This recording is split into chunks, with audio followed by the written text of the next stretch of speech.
unaweza tell msee mwenye ana earn kama 500 Gs atatoa tu nusu ya salo yake aende awekele investment. Hiyo ndio kusave. Wewe una save thou. Na ni thou like haina any interest. Na interest rate unapigwa ni 1% per month. Buda hata si 100. Hiyo ni kinde. Thou hata upe 100% return ni thou. As in there's nowhere you're going with 1000. Ndio maana unajiambia gaje. Msi akona 4 mic. 4 mic ikimove 10%. Msi akona ka 400 Gs. Wewe uko na 4K. Ikimove 100% uko na 4K. Uko na 4K ingine umeua nini?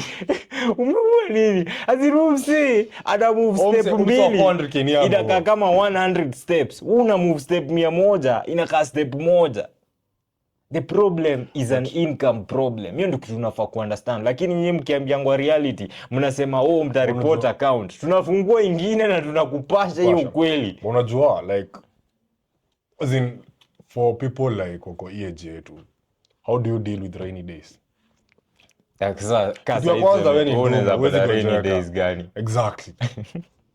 Gani? Azikawa the last time ulikuwa hozini lini?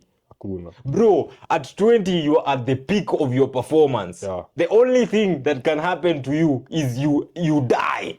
Udedi tu. Hakuna kitu kingine inaweza hapo gongo na gari udedi. There's nothing else that can stop a 20-year-old. Yeah. At 20 you are at the peak of your performance, at the peak of your health, peak of everything. As in asubuhi ikifika hivi you're good to go.